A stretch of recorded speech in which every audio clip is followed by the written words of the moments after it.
Hello, je vous retrouve, nous sommes le lundi 17 juillet, il est à peu près 15h, il est presque 15h.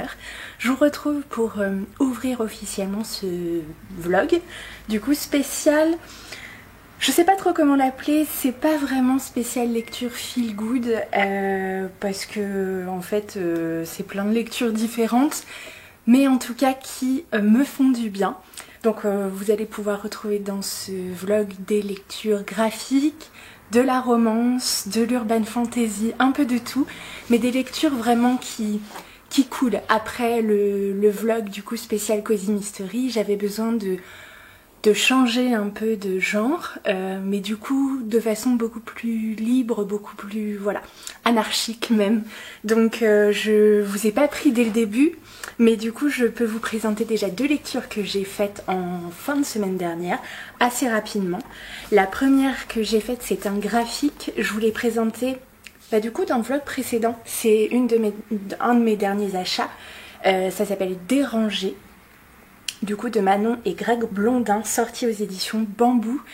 Je vous avais parlé un petit peu du pitch, du coup c'est l'histoire de Fleur, je crois, qui est une jeune femme, voilà, qui vit sa vie de façon classique, sauf que bon, son travail, on sent que c'est pas tout à fait sa grande passion, on sent qu'elle a eu un problème du coup également d'un point de vue sentimental, et puis au début de l'histoire, en fait, on sent que voilà, tous les petits tracas du quotidien, toutes les petites choses qui se passent pas, en fait ça l'agace très vite, enfin voilà, on sent qu'elle est pas très bien quoi. Et apparaît un jour un personnage dans sa vie, donc un personnage en fait qu'elle seule voit, qui est en fait la petite voix dans sa tête qu'elle a tendance à ne plus du tout écouter. Vous savez, cette petite voix parfois qui nous dit quand on est allongé sur le canapé en train de comater, oh ce serait bien que je me remette au sport du coup pour être en forme, ou ce serait bien que je reprenne un petit peu mon alimentation pour être voilà au meilleur de mes moyens, ou oh ce serait bien que je fasse un petit coup de ménage du coup, enfin voilà, cette petite voix qui nous appartient et qui sait en fait ce qu'on devrait faire, mais parfois on n'est pas toujours en capacité, ou on n'a pas toujours la volonté de l'écouter. Et quand on se ferme complètement à cette petite voix, et ben cette petite voix dans cette BD en fait apparaît aux humains, et du coup pour voilà, si on décide de pas les écouter, du coup elles vont apparaître et elles vont un peu nous obliger en fait à faire face un petit peu à nos décisions et à peut-être réintégrer l'idée d'écouter un petit peu plus voilà, cette petite voix et notre instinct. Et voilà, ça va permettre à Fleur de, entre guillemets, reprendre un petit peu sa vie en main. Alors, c'est une BD vraiment très chouette, j'ai beaucoup aimé la découvrir, le graphisme est tout à fait dans mes goûts, c'est vraiment tout ce que j'aime. C'est un petit côté, je sais pas, rassurant, un peu à la Loup, vous voyez, de Julien Nil, ou voilà, quelque chose un peu comme ça. Enfin, en tout cas, j'ai retrouvé une patte, je sais pas quoi exactement, mais une patte qui me fait penser un petit peu à ce genre de BD. Quelque chose d'assez cosy. Après, le scénario est sympathique. J'ai pas été spécialement surprise non plus. Voilà, ça se finit comme ça doit se finir. Voilà, ça fait du bien. Ça n'a pas été une lecture révolutionnaire, mais voilà, quelque chose de feel good en fait, voilà, qui m'a mis le smile et du coup qui m'a donné aussi envie, donc ça c'est cool. Donc vraiment une petite BD, je vous mettrai quelques plans assez sympathiques, et puis Fleur est un personnage plutôt attachant, donc voilà, un très joli graphique à découvrir, vraiment hyper sympa. Et ensuite je me suis plongée dans une petite brutasse quand même, parce que ce livre fait plus de 600 pages, presque 700, mais c'était une petite romance dont j'avais beaucoup entendu parler ces derniers temps. Elle a beaucoup tourné sur les réseaux sociaux. Il s'agit de The Spanish Love Deception d'Elena Armas, qui est sortie aux éditions J'ai lu. C'est marqué le best-seller international qui a séduit plus de 500 000 lecteurs. Alors je crois avoir lu à la fin que c'était un primo-roman. Et en fait on suit dans cette histoire, alors évidemment c'est une romance, donc voilà, une comédie romantique basé sur un Enemies to Lovers. Donc voilà, du fake dating aussi. Et en fait on suit Catalina ou Lina, donc qui est d'origine espagnole, qui a émigré en fait aux États-Unis, donc à New York, pour travailler dans une boîte d'ingénierie ou un truc comme ça. Et voilà, quand démarre l'histoire, en fait, elle doit se rendre quelques semaines plus tard au mariage de sa sœur. Sauf qu'elle a raconté un énorme bobard à toute sa famille, et je ne vous dirai pas pourquoi, vous le découvrirez. En s'inventant en fait un fiancé, enfin un petit ami avec lequel elle débarquerait au mariage. Sauf que Lina est célibataire et du coup n'a pas du tout le temps ni voilà l'esprit de se trouver un mec. Donc mais voilà, se rendre toute seule à ce mariage, c'est un petit peu inenvisageable. Et va apparaître donc son collègue qu'elle déteste du coup cordialement, et c'est l'inverse est a priori vrai aussi. Et ce collègue va de façon surprenante se proposer pour jouer le rôle de ce petit ami imaginaire et l'accompagner au mariage de sa sœur. Et donc voilà. Donc c'est Lina et Aaron, et donc c'est cette histoire donc qui est un slow burn, hein, du coup ça prend vraiment son temps. J'ai vraiment bien aimé du coup cette histoire, me replonger déjà dans une lecture en papier, c'était pas gagné, hein. Ça fait des semaines et des semaines que j'avais vraiment beaucoup de mal. La première lecture papier que j'avais fait, c'était le Cozy Mystery Cottage, Fantôme et Guet-apens, et ça avait été un peu laborieux. Alors que c'est vrai qu'avec ce livre, ça a été beaucoup plus fluide, beaucoup plus facile de rentrer dedans et de me laisser porter. Vraiment, c'est le genre de bouquin que j'ai tendance à dévorer très vite. Donc là, ça m'a pris un petit peu plus de temps que ça aurait dû, mais un bon rythme quand même, et j'ai passé un très bon moment. J'ai trouvé qu'il y avait quelques vibes, alors assez subtiles, hein. C'est pas une réécriture ou une réinvention comme on a pu voir parfois, mais quelques petites touches d'Orgueil et Préjugés. Mais vraiment à la sauce contemporaine et sans que ce soit flagrant, hein. Vraiment je suis même pas sûre que c'est été une volonté de l'autrice ou quoi, mais j'ai vraiment bien aimé. Du coup c'est un ou deux ingrédients qui font la magie et le succès en fait du roman de Jane Austen. Donc voilà, du coup une très bonne lecture, j'ai vraiment bien aimé et je suis très impatiente de découvrir les titres suivants. Alors je crois qu'il y en a au moins un qui suit, ça doit être The American Roommate ou un truc comme ça, il me semble avoir vu passer, qui n'est pas encore traduit je crois.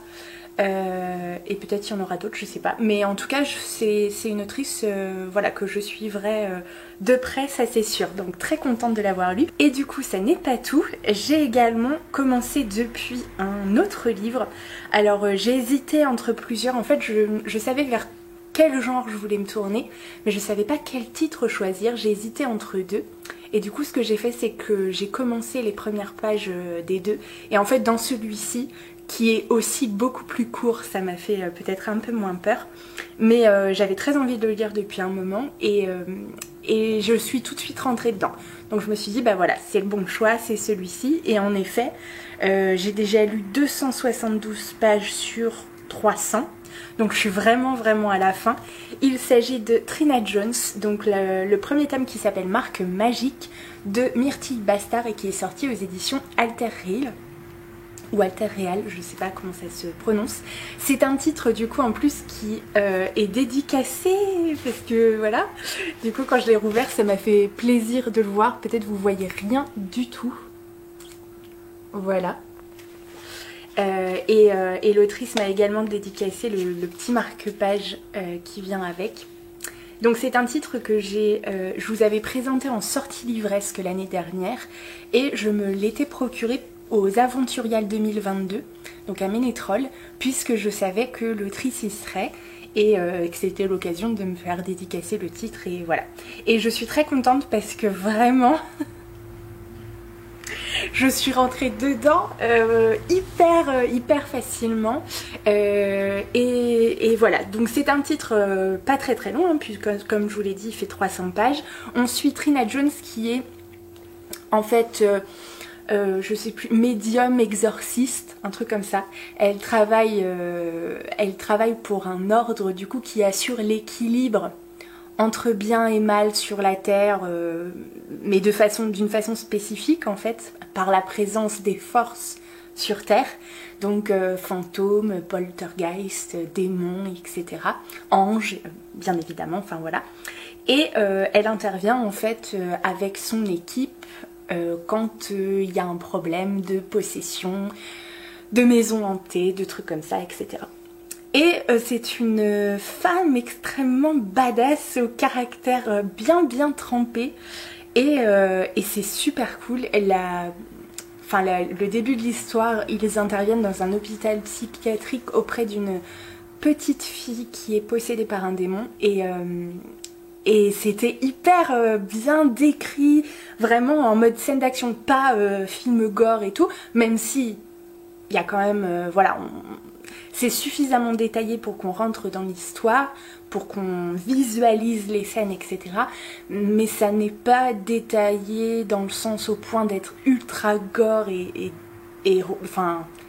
rebutant, quoi. Donc voilà, je trouve que le dosage est relativement parfait.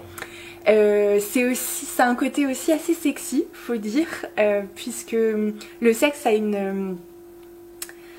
une place particulière en fait dans les forces, dans la magie du coup qui est décrite ici.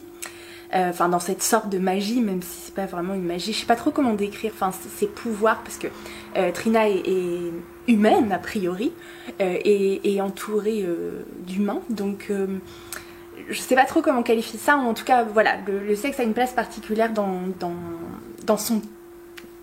je dirais pas dans son travail, mais dans ses pouvoirs, dans ses capacités. Bref. Et voilà, et c'était super agréable à lire. J'attends la fin avec impatience, parce que je sens qu'on va finir sur un petit... peut-être pas un cliffhanger, mais un truc, voilà. Trina et son équipe ont dû intervenir après coup sur une île en fait, sur un domaine particulier d'un futur énorme hôtel, énorme palace, bref, qui devrait ouvrir, sauf que il s'y passe plein de choses. Et donc je vais finir tranquillement ce petit bouquin et puis on passera à la suite. Mais ça fait tellement plaisir, et vraiment si vous saviez à quel point c'est un plaisir de replonger dans les livres, du coup, de me laisser complètement porter par ces histoires très différentes pour le coup, mais c'est super agréable, et voilà. Donc je vais finir celui-ci et puis ensuite on choisira ma prochaine lecture. Je vous embrasse.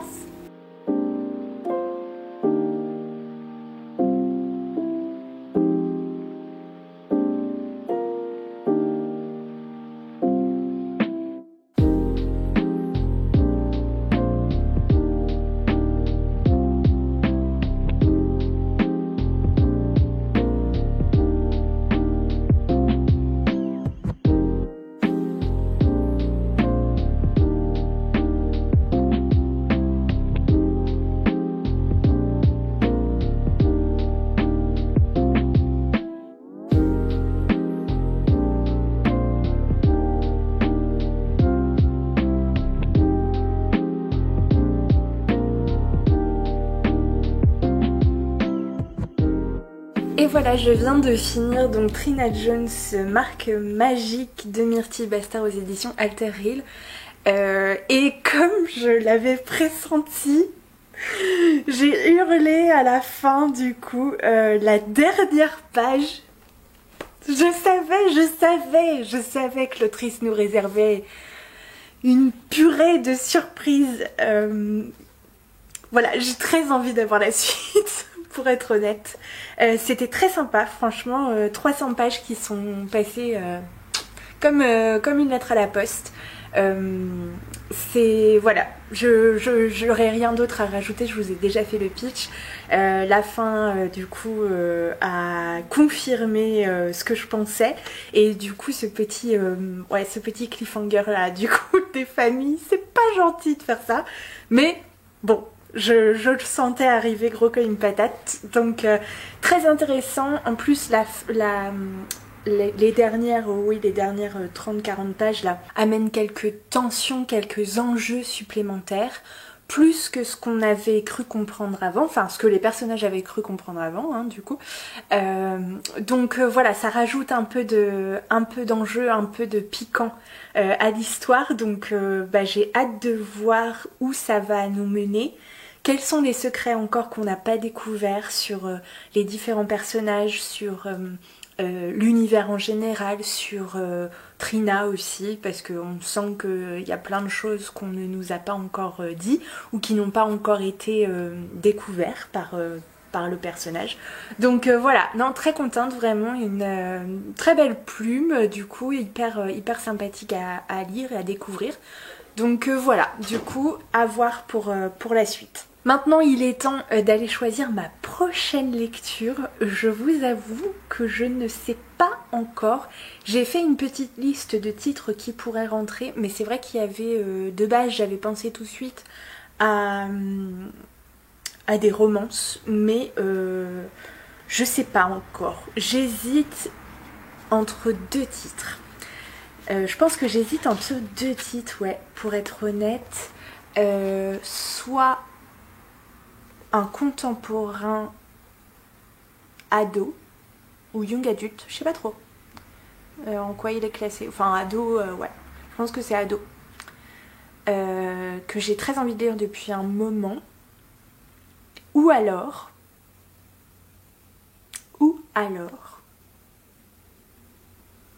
pareil, un contemporain plutôt romance ado aussi, très estival, je pense. Je ne sais pas. Je vais aller voir, fouiller dans ma bibliothèque et on se retrouve tout à l'heure.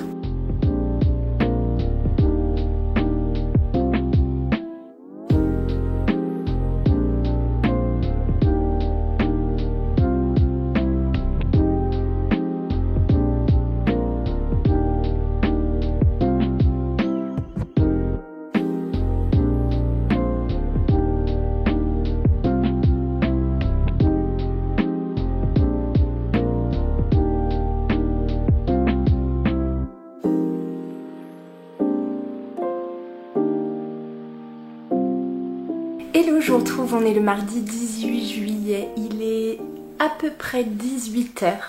Je n'ai pas beaucoup de temps parce que je suis attendue pour dîner et honnêtement je reviens de dehors, il fait super méga chaud. Du coup j'ai été acheter des fleurs en ville, tout ça, faire un petit tour dans le centre. Sauf que vraiment voilà, après le ménage en fait j'ai transpiré comme jamais et du coup je suis pas super fraîche. Donc je vous parle pas longtemps, mais je voulais vous faire un point parce que j'ai drôlement avancé dans mes lectures depuis hier. Pourtant je vous ai pris en fin d'après-midi, il me semble, le dernier rush, sauf que j'ai lu après, mais j'ai lu beaucoup et je me suis pas couchée si tard que ça en plus. Alors tout d'abord, je voulais faire une petite pause, voilà, côté lecture roman, et c'est pour ça que vous avez vu les images du graphique, donc Elle, qui est le 3e tome qui s'appelle Pluriel, de Aveline Stockart et Kit Toussaint aux éditions Le Lombard. C'est une petite série, alors il me semble qu'elle est terminée, j'espère que je dis pas de bêtises, sinon je vous mettrai la vraie réponse ici. Donc c'est le 3e tome de cette série qui parle de cette fille, donc Elle, qui a de multiples personnalités. En gros, l'histoire, à la base, c'est un peu ça. Et voilà, toutes ces personnalités sont représentées avec des couleurs de cheveux différents. Et j'ai adoré cette histoire. J'ai adoré les 2 premiers tomes. Le 3e, je me suis dit, ah, le 3e, ça va être décisif. Mais en fait, je suis fan. Vous avez vu, les graphismes sont à tomber par terre, la colorisation est folle et l'histoire est hyper intéressante. Du coup, enfin voilà, ça va beaucoup plus loin qu'une multiple personnalité, donc c'était vraiment chouette et c'est tout. Et même si ça aborde des sujets un peu difficiles, un peu délicats parce que enfin je dis on mais en fait c'est moi, je suis pas très bien informée donc c'est un petit peu, voilà, c'est un petit peu obscur quand même pour moi ça. Et j'ai trouvé que c'était abordé de façon hyper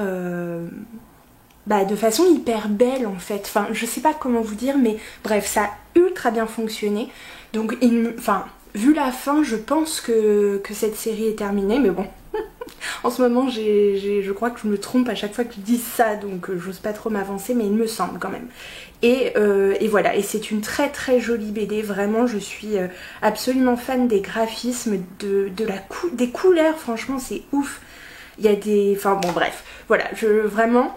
On finit en beauté avec ce 3e tome, j'ai adoré. Et du coup, je me suis dit, bon bah, il faut que je choisisse ma prochaine lecture. Je vous avais dit que j'hésitais entre deux. En fait, j'hésitais entre À un cheveu de Maëlle Dessart aux éditions Slalom et Love and Olive de... je ne sais plus qui aux éditions Larousse. Bref. Mais j'ai découvert après coup que Love and Olive, ça faisait partie d'une série de romans. Alors certes c'est pas les mêmes personnages, je crois que ça se suit pas, enfin on peut les lire dans le désordre, aucune importance, mais voilà, j'avais ça en tête. Et À un cheveu je l'ai acheté lors d'un salon littéraire il me semble, puisque oui, parce que je l'ai fait dédicacer, ou alors je l'avais emmené, oh je sais plus, enfin bon bref, du coup bah, c'est celui-ci que j'ai choisi. Et alors j'ai tellement bien fait, je l'ai lu en une soirée. Vraiment, je crois que ça m'est très rarement arrivé quand même pour un grand format. Alors certes, il fait 312, 13 pages, un truc comme ça. C'est écrit assez gros, ça se lit facilement, c'est un roman ado, mais mon Dieu, qu'est-ce que c'était bien. Et alors, quelque chose qui m'arrive très peu souvent aussi, c'est ce que vous allez voir là.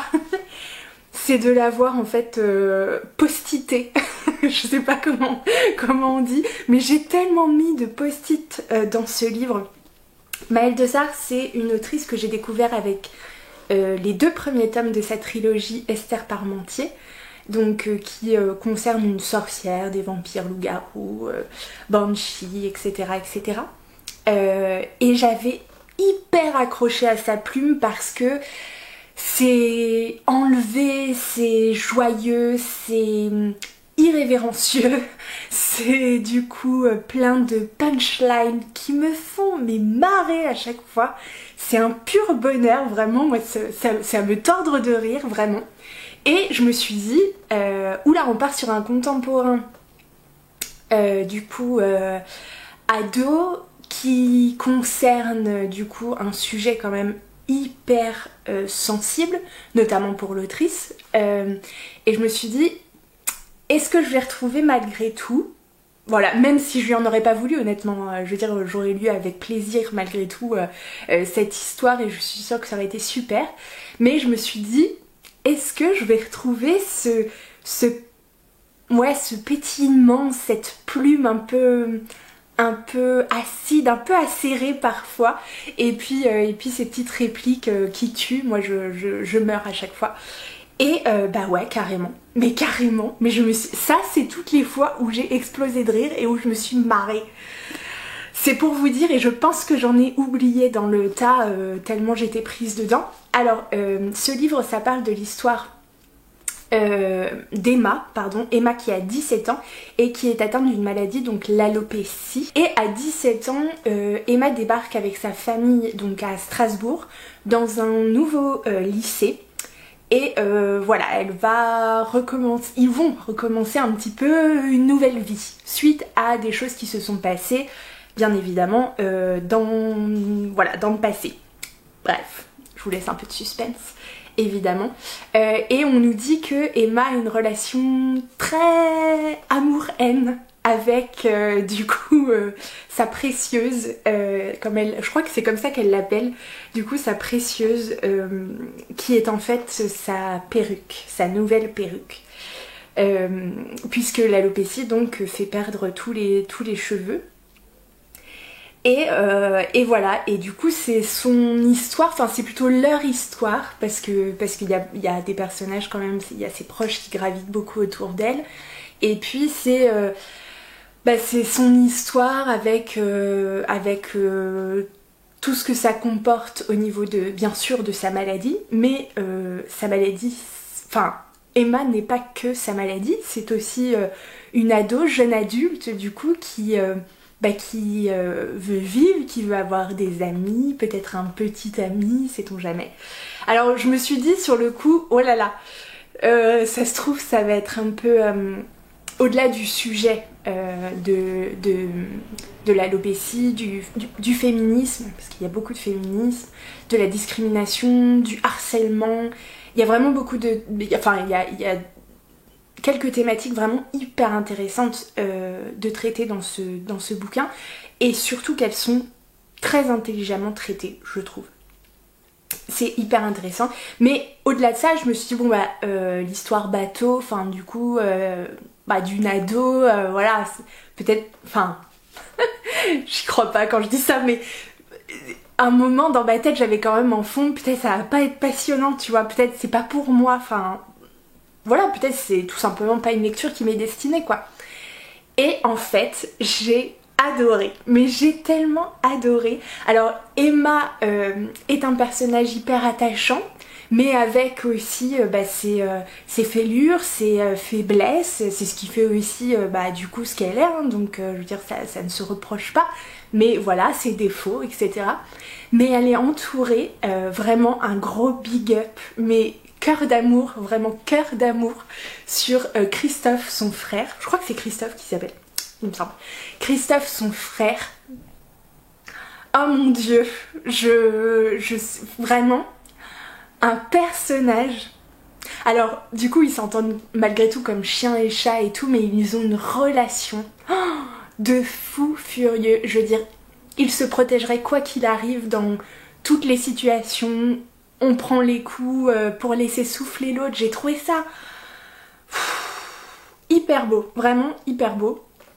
Les parents, les parents ils sont cool, mais ils sont pas parfaits non plus. Ils ont leurs défauts, ils ont leurs moments aussi où ils réagissent pas comme on voudrait qu'ils réagissent, où ils s'excusent, où ils refont des erreurs et où ils essayent d'avancer tous ensemble. Bref, des relations toxiques avec des amis qui sont pas vraiment des amis.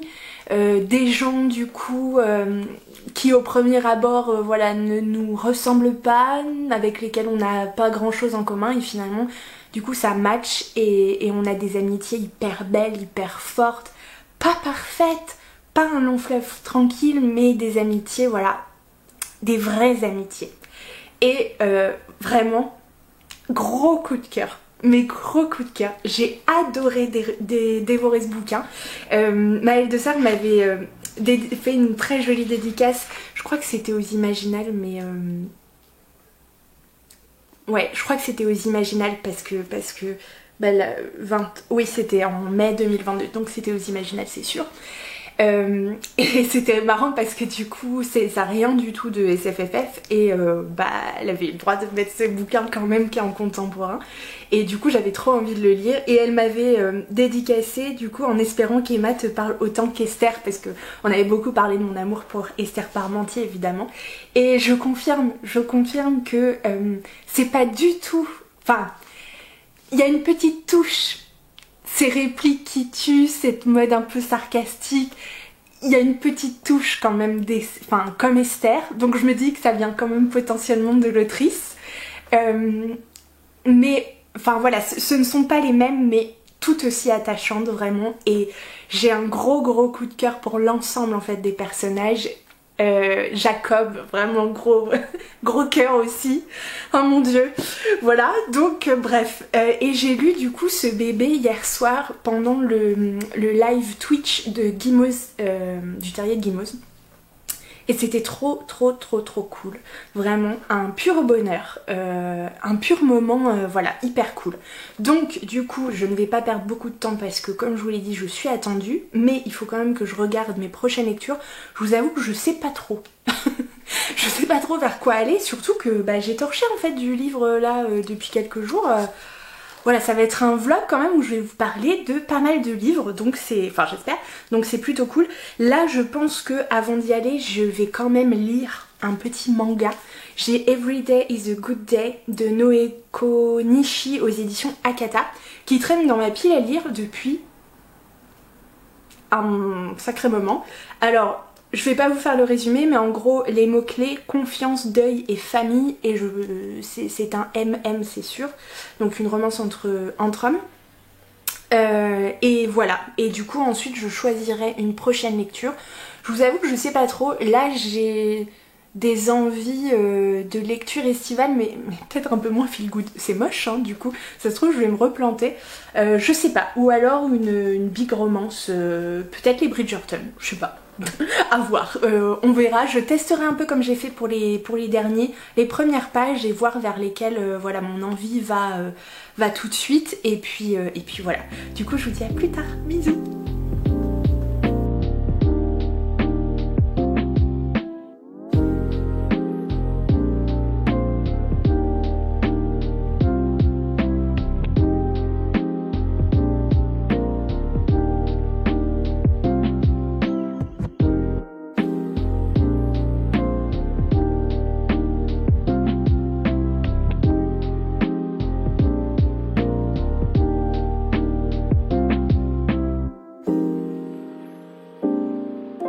Coucou, je vous retrouve, on est le mercredi 19 juillet, il est déjà 19 h.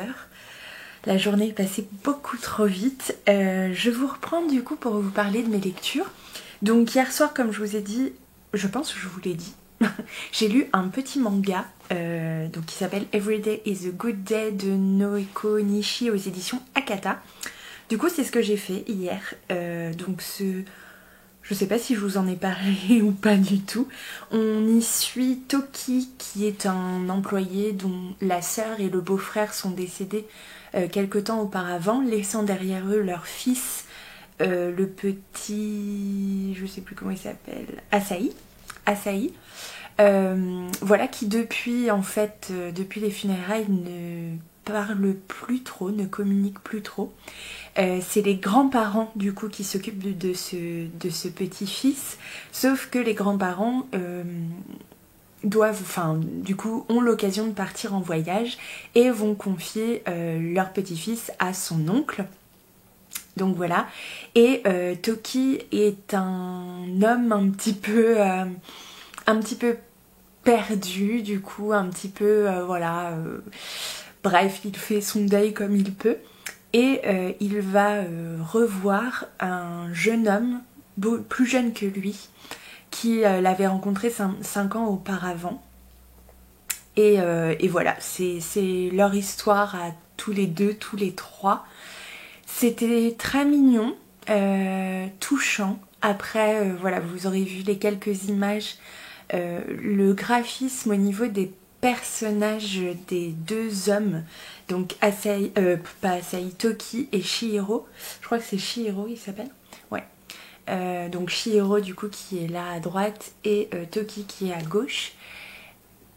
Le graphisme est particulier pour ces personnages, je vous avoue c'est pas tellement ce que j'aime, rien à voir avec la couverture. En fait leurs traits sont beaucoup plus... je sais pas, voilà, c'est pas trop mon goût. Par contre le petit, lui, Asahi, a des traits complètement différents, beaucoup plus ronds, beaucoup plus kawaii presque, et adorable. Après c'est un tome... c'est un manga avec un tome unique, enfin je pense. Et du coup c'est vrai que ça va très vite. C'est pas très creusé. Les thèmes abordés sont vraiment intéressants, mais auraient mérité d'aller un peu plus loin. C'est mignon, ça se lit bien, mais après je n'ai pas trouvé ça transcendant du coup parce que comme je vous l'ai dit, tout va un petit peu vite. Donc voilà, on n'a pas trop le temps non plus de rentrer dans les détails. Bref, peu importe. Mais du coup, c'était quand même une bonne lecture. Et du coup, après, j'ai attaqué... j'avais envie de retourner dans l'urban fantasy, dans ce genre de titres. J'ai hésité avec plusieurs, mais j'ai tranché pour celui-ci. Le premier tome, La gardienne des portes, donc le premier tome de la série Dina 2000, donc écrite par Ilona Andrews, donc le duo d'auteurs, est sorti aux éditions Bookmark dans la collection Infinity Urban Fantasy. Donc on va suivre Dina 2000 qui est une aubergiste en fait. Alors, donc qui tient une auberge, bien évidemment il y a de la magie. Son objectif premier est de s'occuper, de veiller à la sécurité en fait de son auberge et de ses habitants, enfin du coup de ses locataires. Donc voilà, c'est un petit peu ça, sauf que il y a des meurtres du coup qui vont commencer à fleurir un petit peu autour en tout cas de l'auberge et elle va avoir pas mal de choses à gérer. Du coup il y a des personnages qui vont graviter autour d'elle, donc j'ai commencé, j'en suis à la page déjà 110 sur 240 et quelques. Donc j'ai quand même déjà bien avancé, c'est un titre qui est assez court, donc ça va aller je pense assez vite. C'est un univers que je découvre encore parce que je vous avoue j'étais un peu perdue au début. Ça aurait pu être très simple parce que moi j'ai pensé que c'était une magicienne, une sorcière, enfin quelque chose comme ça. Donc avec le manoir en plus style victorien, vraiment l'auberge comme on les aime. Donc voilà, avec vraiment entouré de magie. Il y a le personnage de Sean Evans qui est un loup-garou, je crois loup-garou de souche alpha. Donc voilà, qu'elle va devoir gérer en plus. Donc là, on l'a rencontré. Après, un autre personnage mais qui n'est pas encore arrivé, qui s'appelle Harland et qui est un fascinant maréchal vampire venu du cosmos. Ça, c'est le résumé qui le dit. Et voilà, je m'étais dit, bon sorcière, loup-garou, vampire, voilà, le truc un peu classique, un peu banal. Sauf que, donc il y a ce terme d'aubergiste qui est quand même particulier. Et donc les premières pages, vraiment, c'est... on découvre en fait ce monde, cet univers, ces univers, parce que, voilà, le world building va beaucoup plus loin que de la simple magie, les simples créatures fantastiques voilà, qu'on connaît un peu, qui sont presque banales maintenant, on va pas se le cacher. Ça va beaucoup plus loin et du coup au début j'étais un peu perdue parce que je trouvais la plume était un petit peu je sais pas comment dire, en tout cas installait une certaine distance avec les personnages. Et par rapport au monde, il y a des choses qui étaient dites et j'étais là, c'est que j'ai loupé une information, comment ça se passe, je suis censée savoir ce que c'est. Donc voilà, on nous balance comme ça quelques infos qui sont un peu what qu'est-ce que c'est. Mais bon, les explications, en fait, je me suis rendu compte, arrivent au fur et à mesure. Mais c'est vrai qu'au début, il faut s'accrocher un peu. Je trouve que l'entrée dans l'univers n'est pas si simple que ça. Donc voilà, les premières pages, faut un peu s'accrocher. Moi je pensais commencer un truc hyper fluide et tout, et ça m'a demandé quand même un petit peu plus d'effort que d'autres titres que j'ai pu lire dans le même genre. Voilà, il y avait une certaine distance avec les personnages aussi, donc peut-être c'est un texte un peu moins teinté d'humour que les derniers que j'ai lus, voilà, qui rendent le tout beaucoup plus drôle, attachant, du coup, voilà. Mais ça vient aussi petit à petit. Et donc voilà, donc au début, j'avais pas trop d'allant en fait. Je manquais un peu d'allant vers les personnages, que ce soit Dina ou Sean, qui est absolument imbuvable, en tout cas au début, ça c'est sûr. Là ça commence à s'améliorer un petit peu. Là à partir de la page 100, là on a un peu plus d'humour. On part un peu plus à la rencontre des différents personnages, de leur background et tout. Donc voilà, ça commence à devenir un petit peu plus intéressant, je trouve. Mais cet univers, voilà, ça promet vraiment un univers assez riche, beaucoup plus riche que ce que j'avais pensé au début. Donc à voir ce que ça donne du coup pour ce premier tome, mais voilà, c'est une lecture plutôt sympathique. Donc bah, on y va, c'est parti. Et puis je vous tiens au courant pour la suite.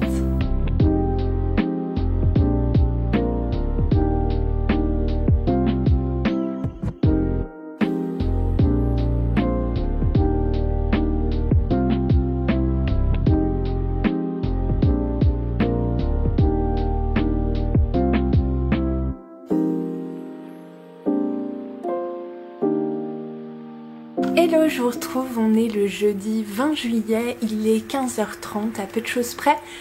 Je suis désolée pour le bruit dehors. Et bon, vous avez fini? Bref, je vous retrouve pour vous parler lecture encore et toujours dans ce vlog. C'est un truc de fou, j'ai pas lu pendant des semaines voire des mois et là j'ai une boulimie livresque. Mais je bouffe les livres, alors oui, c'est exprès des titres qui je le sais vont bien passer, enfin en tout cas j'espère, vont bien passer, que je lis en général assez vite, voilà, dans lequel j'ai pas de mal à rentrer, etc. Mais ça fonctionne extrêmement bien, je vous le dis. Je vous ai quitté hier en vous parlant de La Gardienne des Portes, donc le tome 1 de la saga Dina Demi de Ilona Andrews aux éditions Bookmark dans la collection Infinity Urban Fantasy. J'étais arrivée à peu près à la moitié, enfin à une centaine de pages et je vous disais que j'avais un peu de mal à rentrer dedans, à m'attacher au personnage, à comprendre l'univers qui était un peu différent de ce à quoi je m'attendais. En fait, pour être très honnête, c'est un urban fantasy, mais je trouve qu'il y a une petite part presque de science-fiction. On parle d'extraterrestres, d'autres planètes, enfin, vous voyez ce que je veux dire? Ça va quand même, c'est un peu différent de ce à quoi on a affaire habituellement. Bref, et du coup j'étais arrivée à 100 pages, bref, j'ai repris ma lecture hier soir, tout ça, en regardant un Read With Me sur Twitch, encore et toujours, vraiment, c'est ma drogue en ce moment pour lire, ça me fait avancer, mais par bond de géant dans mes lectures, c'est incroyable. Du coup je pense que je vais vous en proposer un sur YouTube très bientôt, et donc tout ça pour dire que, eh ben j'ai bouffé la suite, j'ai bouffé la deuxième partie après coup, après vous en avoir parlé évidemment, sinon c'est pas drôle. En fait tout a commencé à se mettre en place après ces 100 premières pages. Je sais pas, je trouve qu'il y a eu un tournant au niveau de l'écriture, au niveau de notre appréhension des personnages, etc. Il y a eu beaucoup plus, alors c'est pas le plus humoristique que j'ai jamais lu, mais il y a eu un peu plus d'humour, on s'est attardé un peu plus sur la relation entre les personnages, ils étaient un peu moins distants les uns avec les autres, donc on a commencé à en découvrir un peu plus, des liens ont commencé à se former, c'est les rois des batailles. Il y a eu plusieurs combats dans ce livre, c'était assez épique, donc ça tient suffisamment en haleine, c'est vraiment ça bouge quoi, donc c'était hyper comment dire, haletant quoi, cette deuxième, enfin elle était hyper haletante cette deuxième partie, c'était hyper prenant, donc j'ai beaucoup aimé du coup. Voilà, si vous le commencez et que vous galérez un petit peu au début, et ben j'aurais un conseil, c'est accrochez-vous un chouïa parce que voilà, il se peut que la deuxième partie quand même achève de vous convaincre. Donc on commence à comprendre un petit peu les tenants et les aboutissants. Alors ça reste quand même léger, il va falloir que ce soit développé par la suite parce que sinon c'est... voilà. Mais on sent que ça va être développé par la suite. Et puis ça tourne pas tout à fait comme... comment dire, disons que c'est... il n'y a pas trop de solutions de facilité à la fin, donc ça c'est intéressant, j'ai trouvé, du coup ça tient en haleine pour le tome 2. D'ailleurs il faut que je me renseigne si le tome 2 est déjà sorti ou ils l'ont annoncé, je sais plus, mais voilà, du coup il va rejoindre ma bibliothèque et le tome 2 va rejoindre ma wishlist évidemment. Et du coup, je m'en suis pas tenue là hier soir, bah non, ça aurait été trop beau. J'ai direct enchaîné, alors je savais pas trop vers quoi partir. Je me suis dit, je vais quand même bifurquer un peu, voilà, on n'enchaîne pas trop les urban fantasy non plus, même si c'est mon petit péché mignon, j'adore ça. Mais voilà, j'avais envie d'un truc un peu différent. Et du coup, comme je vous l'avais dit, parce que je crois que je vous en avais parlé dans ce vlog, je me suis dirigée vers le 5e et le 6e tome de la chronique des Bridgerton de Julia Quinn aux éditions J'ai lu. Donc moi j'ai lu les 4 premiers tomes évidemment, j'ai regardé aussi la série que j'ai bien aimé, du coup même s'il y avait des changements que j'ai appréciés et d'autres que j'ai pas trop compris. Et donc voilà, j'avais envie de me replonger dans la chronique des Bridgerton parce que c'est une lecture que... voilà, qui me fait pas de mal, je le sais, dans laquelle je n'ai aucune difficulté à rentrer, que j'ai tendance à bouffer comme jamais. Et puis la lecture du des tomes 3 et 4 remonte un petit peu parce que je crois que je l'avais lu en vacances, peut-être bien il y a 2 ans maintenant. Donc voilà, il est temps quand même d'avancer. Et dans ce 5e tome, on démarre en fait l'histoire de Héloïse Bridgerton. Donc c'est un personnage que j'aime beaucoup, enfin qu'on n'a pas trop vu moi je trouve dans les tomes précédents. Mais par contre dans la série c'est un personnage qui est récurrent, qu'on voit quand même pas mal. Et c'est un personnage qui a un caractère très particulier. Elle est très indépendante, c'est un esprit libre, en tout cas on a l'impression, féministe à ses heures, enfin voilà, du coup le mariage pour elle c'est pas trop son truc. Et donc en fait on se rend compte que dans le livre, on retrouve Héloïse alors qu'elle a... Dans le livre, on retrouve Héloïse alors qu'elle a 28 ans. Son amie, j'allais dire sa copine, son amie Penelope Featherington vient de se marier au frère d'Héloïse, donc Colin. Et du coup, Héloïse se retrouve un petit peu seule face à son statut de vieille fille, de célibataire. Et elle se dit que finalement, elle est entourée, elle a tout pour être heureuse, elle a une grande famille, des frères, des beaux-frères, des sœurs, des belles-sœurs, des nièces et des neveux, mais qu'elle se sent quand même particulièrement seule dans sa situation et que peut-être elle a loupé quand même quelque chose, non pas le statut de femme mariée et tout, mais l'amour qu'elle peut voir chez ses frères et ses sœurs qui ont rencontré du coup leur âme sœur. Elle se dit que bon, peut-être qu'en fait elle a pas tant envie que ça de finir ses jours complètement seule. Donc voilà, et elle va commencer à correspondre avec un homme qui était marié avec l'une de ses cousines éloignées. Et alors pour le coup j'étais un peu circonspecte, je pense qu'on dit ça comme ça, parce que sa cousine éloignée du coup est un personnage qu'on a déjà rencontré dans la série mais qui n'est absolument pas présenté comme sa cousine. Et le gars avec qui en fait elle s'est mariée, on le rencontre aussi, mais alors je pensais pas du tout que ça allait devenir un personnage récurrent. J'ai vraiment un gros doute sur le fait que dans la série on parle de ces deux personnages là. J'y crois pas trop, sachant que l'histoire en fait de la cousine d'Héloïse et de ce mec a totalement été remaniée dans la série. C'est pas du tout l'histoire qu'on nous présente ici. Du coup je suis un peu perdue parce que j'imagine les personnages qu'on a vus dans la série et du coup je me dis c'est bizarre. Bref, donc voilà, du coup Héloïse a une cousine qui s'est mariée avec un homme qui vit à la campagne, qui est botaniste, enfin il a fait des études de botanique, etc. Et sa cousine en fait, alors ça personne ne le sait trop, mais elle était complètement dépressive donc toute sa vie.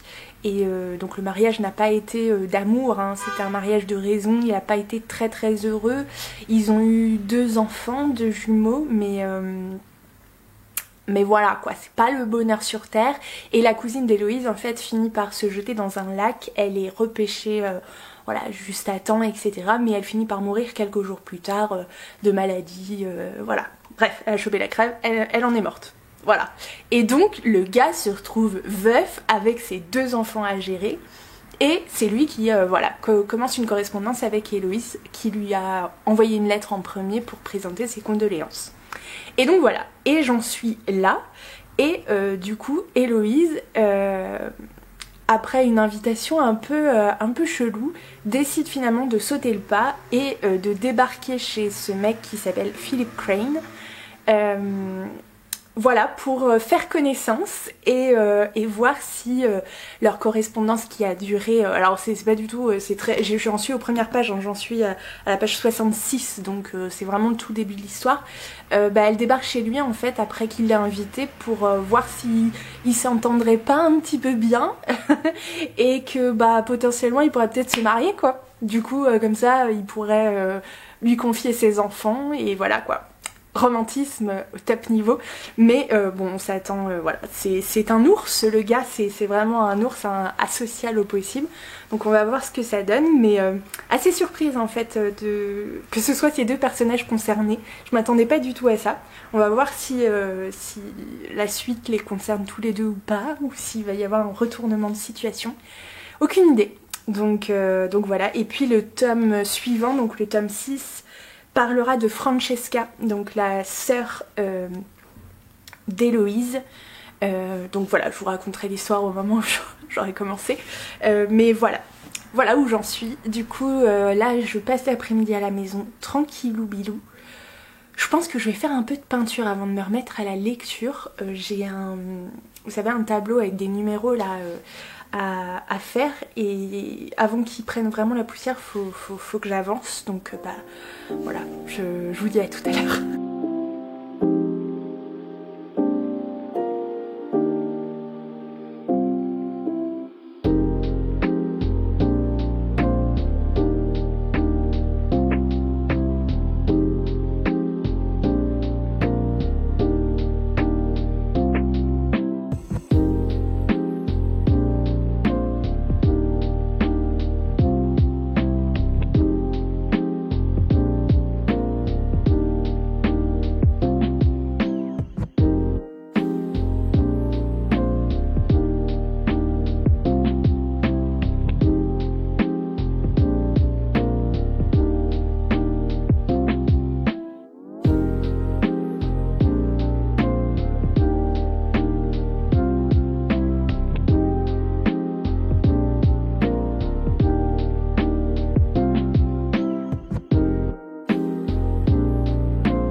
Salut, je vous retrouve, on est le dimanche 23 juillet, il est à peu près 14 h. Je ne vais pas tarder parce que je m'en vais très bientôt pour une petite après-midi en famille spéciale canoë. Je vais essayer de vous prendre quelques images, mais c'est pas gagné. Bref, je vous parle livre. Alors avant-hier, j'ai eu une insomnie, mais j'ai surtout lu toute la nuit, donc j'ai fini les chroniques de Bridgerton 5 et 6. J'ai, comme d'habitude, dévoré ces deux tomes. C'est n'importe quoi, mais écoutez, c'est comme ça, donc je vous en parle tout de suite. Dans le tome 5, on suit donc Héloïse, je vous en avais parlé, qui va chez le veuf, enfin pour découvrir du coup cet homme avec qui elle correspond depuis un an. Ce veuf qui s'appelle Philip Crane ou un truc comme ça. C'est ça, qui a 2 enfants, etc. Donc c'est le trope un peu voilà, du veuf avec les enfants. Et donc la fille qui était éprise, et qui est toujours éprise de liberté, qui a un franc-parler, un gros caractère, etc. Et bien voilà, c'est un peu cette histoire-là, cette rencontre entre ces deux personnages qui, a priori, au niveau caractère, n'ont rien à voir l'un avec l'autre. Mais voilà.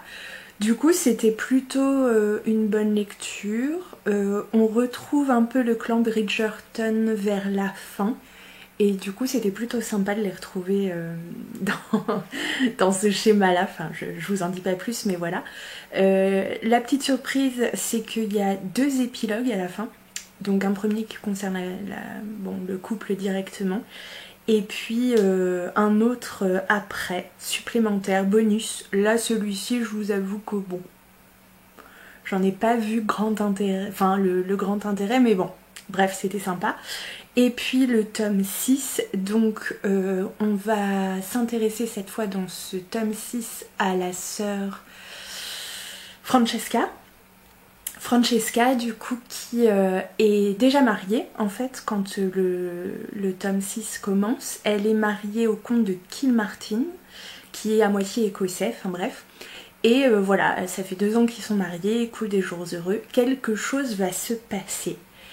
Et du coup, ça va un peu chambouler, en fait, toute cette petite vie qu'elle s'était construite, qu'il s'était construit.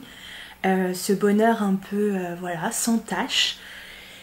Et donc va se dérouler quelque chose. Alors là, on est sur un trope autre. Du coup, voilà. Bref, Friends to Lovers, on va dire ça comme ça. Et j'ai trouvé que ce tome 6 particulièrement était...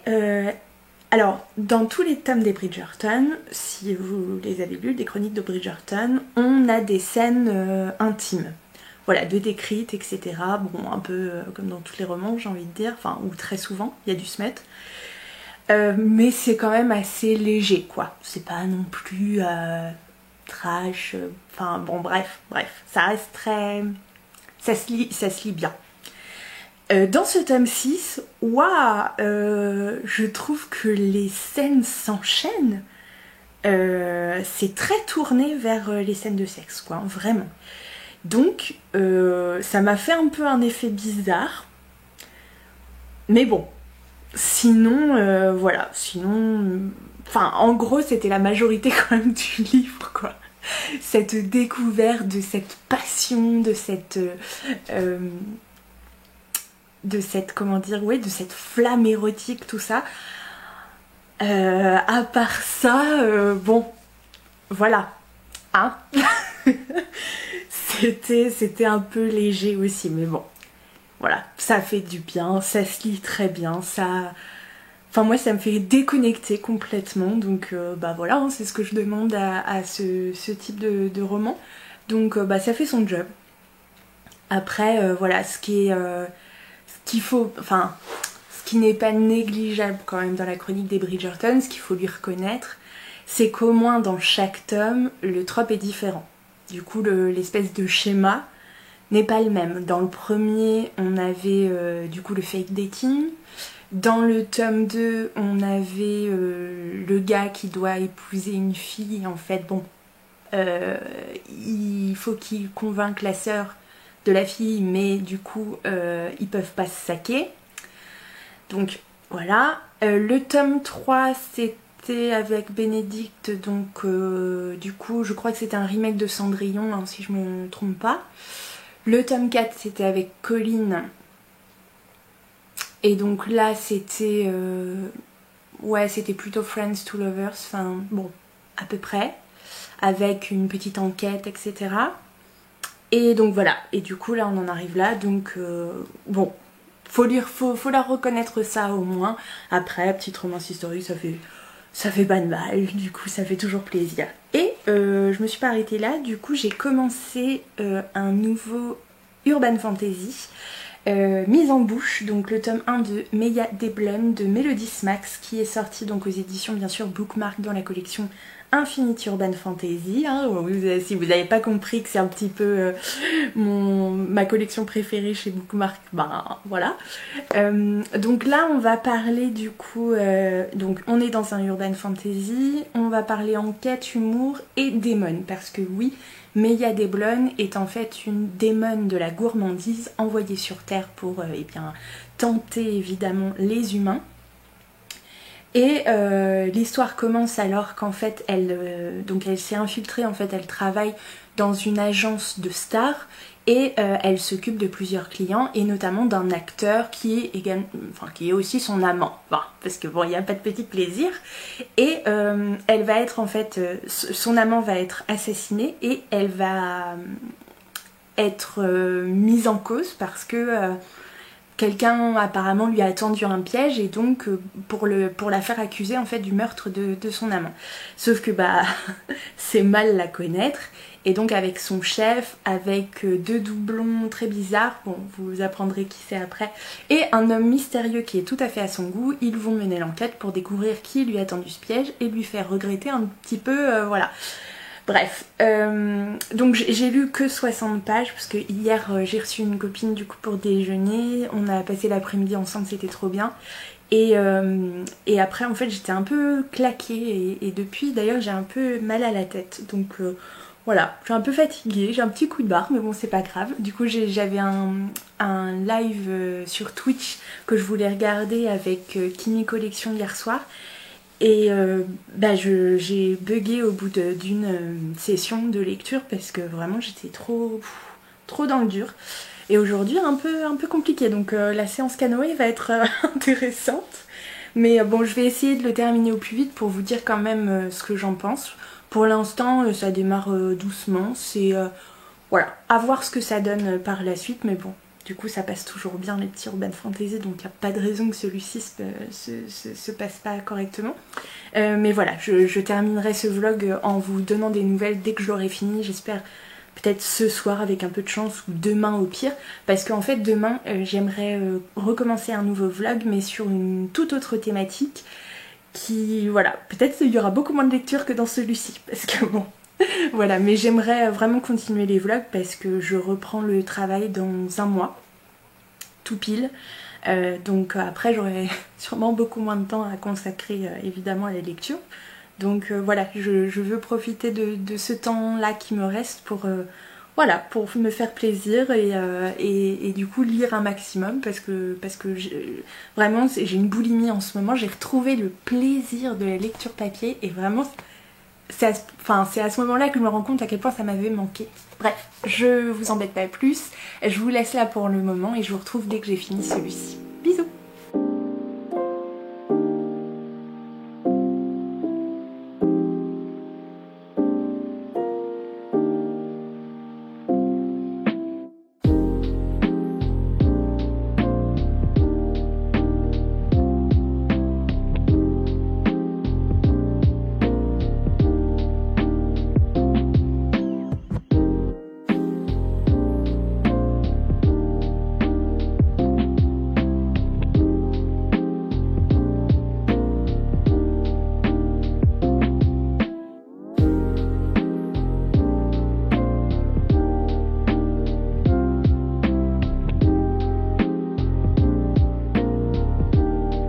Hello, je vous retrouve, on est le lundi 24 juillet, il est un peu plus de 18h30 et je viens clôturer ici ce vlog très long sur les lectures anti-panne de lecture justement.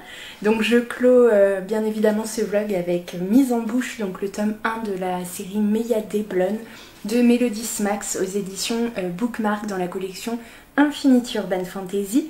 Je l'ai fini aujourd'hui, je vous avoue, parce que hier soir, après la petite sortie en canoë, on a mangé au restaurant. Voilà, c'était un petit dimanche en famille, ça faisait du bien. Et j'ai pas eu le courage hier soir de finir le livre, donc vraiment j'en ai lu la moitié à peu près aujourd'hui. Et c'était plutôt sympathique comme Urban Fantasy. Je vous avoue que c'était le premier livre que je lisais avec comme personnage principal une démone et d'autant plus une démone de la gourmandise.